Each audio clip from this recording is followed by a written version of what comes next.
Assalamualaikum warahmatullahi wabarakatuh. Halo teman-teman, kali ini kita akan membahas materi IPAS kelas 6 bab 1 tentang bagaimana tubuh kita bergerak. Topik yang akan kita bahas adalah topik A, rangka, sendi, dan otot, aktor di balik bentuk tubuh kita. Untuk dapat bergerak dan melakukan aktivitas sehari-hari, tubuh kita dilengkapi dengan sistem gerak yang terdiri atas kerangka, otot, sendi dan sistem saraf. Lalu bagaimana kerangka, otot, dan sendi mengatur gerak tubuh kita? Mari kita bahas lebih lanjut. Kerangka. Apa saja fakta tentang rangka yang harus kita ketahui? Kerangka adalah alat gerak pasif. Kerangka manusia tersusun dari 206 tulang. Antara tulang yang satu dengan tulang yang lain dihubungkan oleh bagian yang disebut dengan sendi. Kita dapat melakukan berbagai aktivitas karena mempunyai rangka tubuh yang dikendalikan oleh sistem saraf. Kerangka tulang memberikan bentuk pada tubuh manusia dan membantu untuk berdiri tegak. Kerangka juga menjadi tempat melekatnya otot-otot penggerak tubuh sehingga kita dapat berjalan, berlari, melompat, dan melakukan gerakan lainnya. Kerangka melindungi organ-organ lunak di dalam tubuh.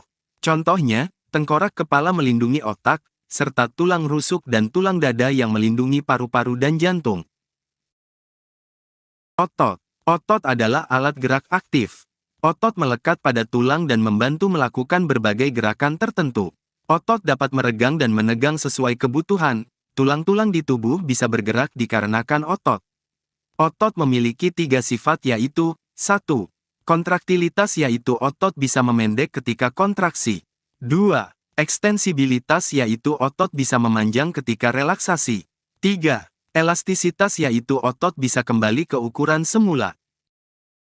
Otot manusia ada 3 jenis yaitu 1. Otot polos, yaitu bentuknya ototnya gelondong, seperti potongan-potongan kayu. Bekerja tanpa kita sadari, tanpa diperintahkan. Terdapat pada saluran pencernaan, pembuluh darah, saluran pernapasan, dan sebagainya. Saat bernapas, otot diafragma dapat mengembang atau mengempis secara otomatis tanpa kita perintahkan. 2. Otot lurik, yaitu bentuknya serabut seperti serabut kabel.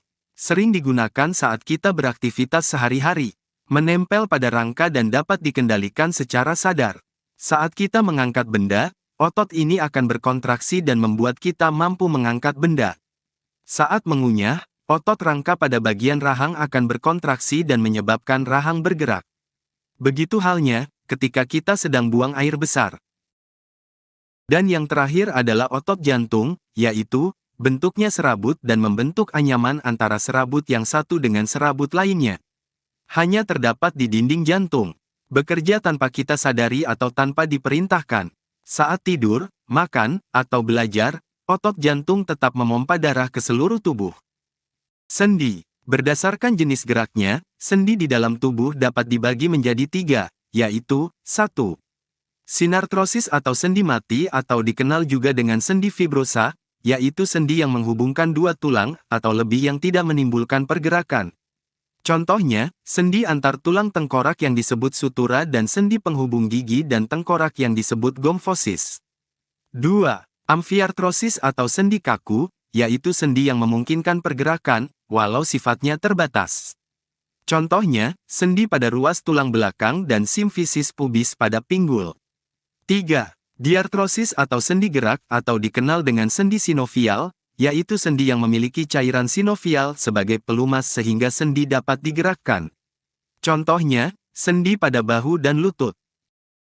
Sendi berdasarkan arah gerak. Adapun berdasarkan arah gerakannya, sendi dapat dibagi menjadi 6 macam, yaitu 1. Sendi putar, yaitu sendi yang memungkinkan satu tulang dapat melakukan putaran terhadap tulang lain. Contohnya yang terdapat di antara tulang leher dan tengkorak. Seperti saat kalian memutar kepala. 2. Sendi geser, yaitu sendi yang memungkinkan pergerakan tulang yang menggeser tulang yang lain. Contohnya, sendi yang menghubungkan tulang-tulang di pergelangan tangan dan sendi pada ruas tulang belakang. 3. Sendi pelana, yaitu sendi yang dapat memberikan gerakan 2 arah. Contohnya, sendi penghubung tulang pergelangan tangan dengan pangkal dari tulang ibu jari. 4. Sendi engsel, yaitu sendi yang memungkinkan tulang bergerak menyerupai gerakan pintu dan bersifat satu arah, hanya dapat diluruskan atau ditekuk. Contohnya, sendi pada lutut dan siku-siku. 5. Sendi gulung, yaitu sendi punya gerakan dua arah, bisa depan belakang atau kanan kiri. Contohnya, sendi pada tulang rahang kalian.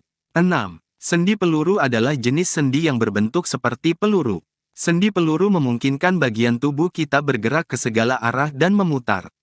Contohnya adalah sendi di bagian pinggul yang menyatukan tulang panggul dengan tulang paha, sendi pada bahu yang menghubungkan tulang belikat dengan tulang lengan. Demikianlah pembahasan rangkuman materi kita kali ini, terima kasih. Dan sampai bertemu di video pembelajaran kita lainnya.